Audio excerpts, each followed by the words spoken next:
Hello everyone and welcome back to another survivor tip video. And the subject of this video is Conserve the Pallets. So pallets are one of the survivor's best tools for escaping the killer, but there are only a limited amount on every map. So it is important to be very careful of when you throw a pallet, because once it is gone forever. And the less pallets there are in the map, the harder it is for you and your fellow survivors to escape the killer later on. So I see a lot of survivors just throw the pallet without looking behind them. Sometimes they throw the pallet when they see the killer, but the killer is not even close to them. They will throw the pallet if they hear the heartbeat, but the killer is not even there.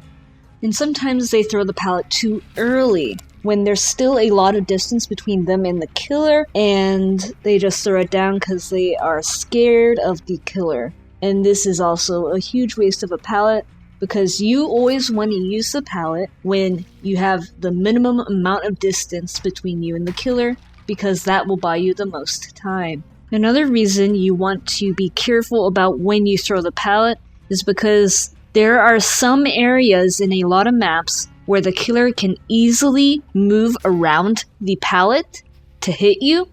So if you throw the pallet, you get locked into that pallet drop animation, and while you're in that pallet drop animation, you cannot move, but the killer will just sidestep the pallet and hit you immediately. Or they will be able to cut you off from the path you took after throwing the pallet.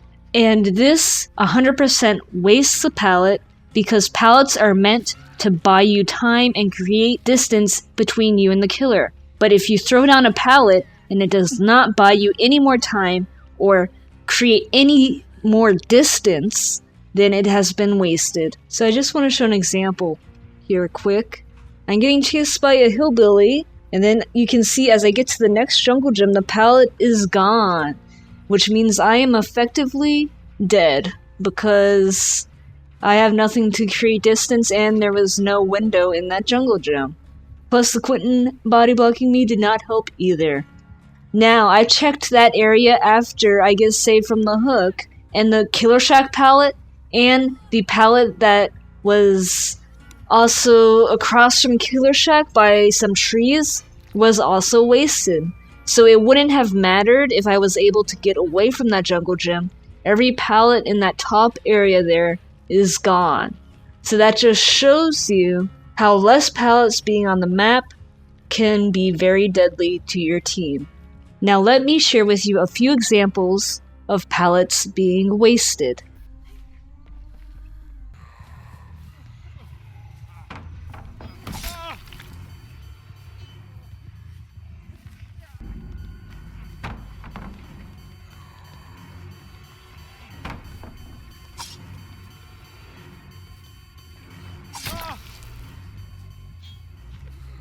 So how can you make sure that you use each pallet effectively?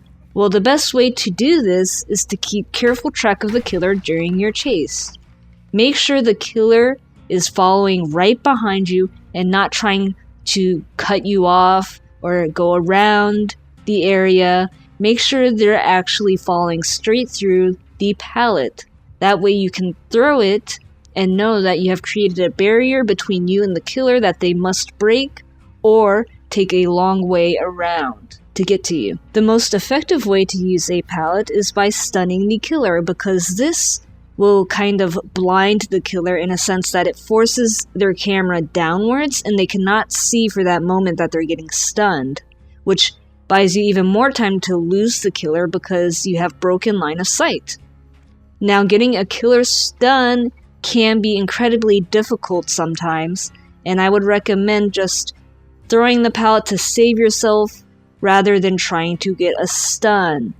Yes, getting a stun is great, but getting a stun is not good if you get downed in the process of doing it. Because if you get downed while trying to stun the killer, you have just wasted that pallet. Just because you don't stun the killer does not mean you did not use that pallet efficiently. As long as that pallet creates distance between you and the killer and buys you more time to either escape or heal, then it has done its job. Another thing to keep in mind is that if you are near a pallet, but you are pretty certain that you are about to be downed, then just let the killer down you. Do not try to throw the pallet and then get hit mid-pallet throw, because that will also waste the pallet. And if you get downed at a pallet, your team has a chance to pallet stun save you. So it is much better to get downed at a pallet than it is to throw the pallet and get downed doing so. Now I'm going to show you some examples of how to maximize the use of a pallet and basically how to know whether you should throw it or not. So this is a really good chase I'm showing here because there's a lot of times I could have thrown pallets where I don't, and it prolongs the chase for me. So this Leatherface hates pallets and he always respects them. So I know that he's going to try and get me to throw the pallet without actually having to run through it. And as you can see, I'm correct. He sidesteps the pallet and goes around, predicting that I would have thrown it and gotten a free hit. He does manage to get a hit there though, but since I do not throw the pallet, I get my speed boost and go to Killer Shack. And then I run past Killer Shack because the Killer Shack pallet is one of the most powerful pallets in the game, and you want to keep that Killer Shack pallet up for as long as possible. So I go to this other area instead. I throw that pallet because I thought he was going to hit me, but he respected with the chainsaw. And then here, he tries to mind game me, so I just turn around. So that saves that pallet for later. And then I manage to go back to Killer Shack before he realizes where I've gone.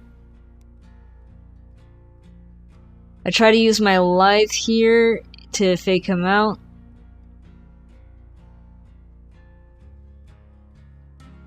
Then I do not throw the pallet because I heard the chainsaw.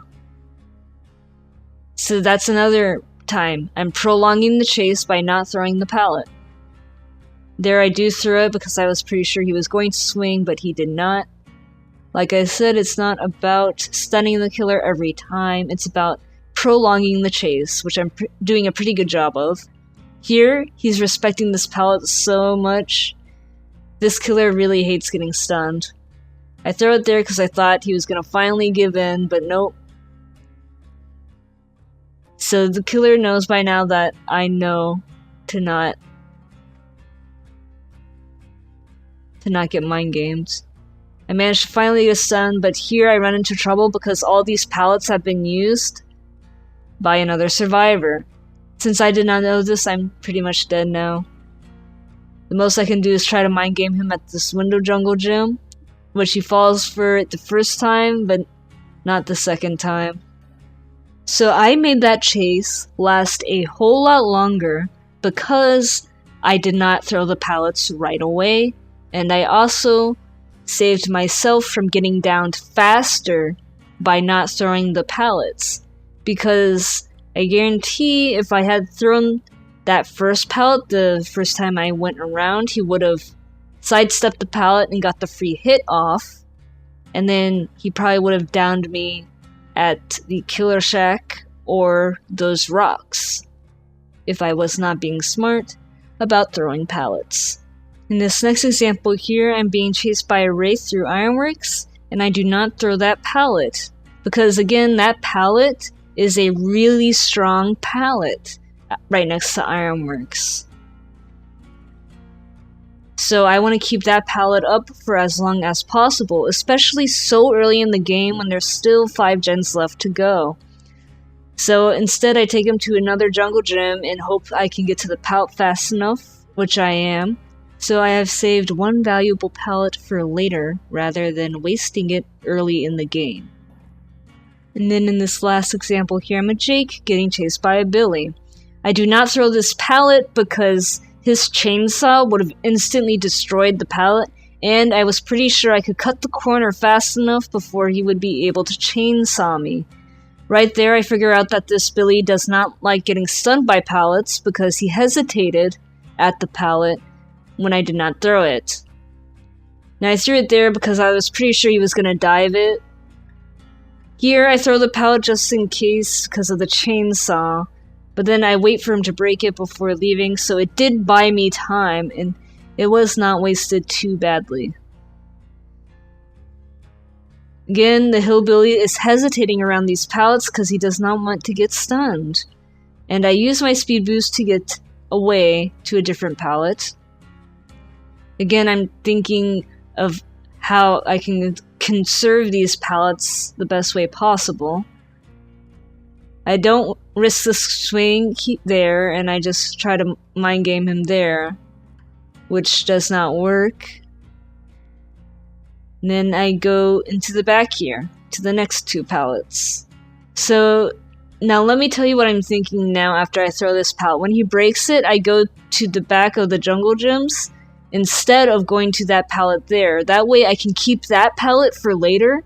And another reason I take him to the jungle gyms back here is because I'm thinking I can loop him in this jungle gym.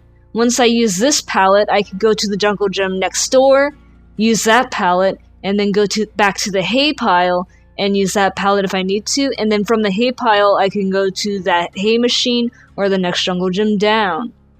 Now, I do get down there, and let me tell you why I got downed. It is because I got very greedy for the stun. So, like I said before, using a pallet efficiently is not always about getting the stun, it's about prolonging the chase. And that hillbilly kept respecting every single pallet I threw that I started to get more and more greedy for the stun points. So, just a little lesson there. Don't get greedy, be patient, and just survive. So, quick recap. Be smart about when you choose to throw a pallet.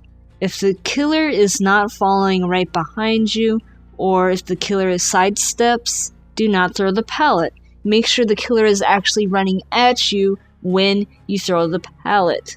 You want to conserve the pallets for as long as possible because the pallets are your best way of getting away from the killer. They help create distance and they help give you more time to get away from the killer. The longer the match goes on, the less pallets there are and the more dangerous the match becomes. So you want to conserve pallets in order to give you and your team the best chance of survival for the end game. If you use every single pallet efficiently, then you will most likely get out along with your team. I hope this video has helped you out, and as always, good luck out there in the fog, and see you next time.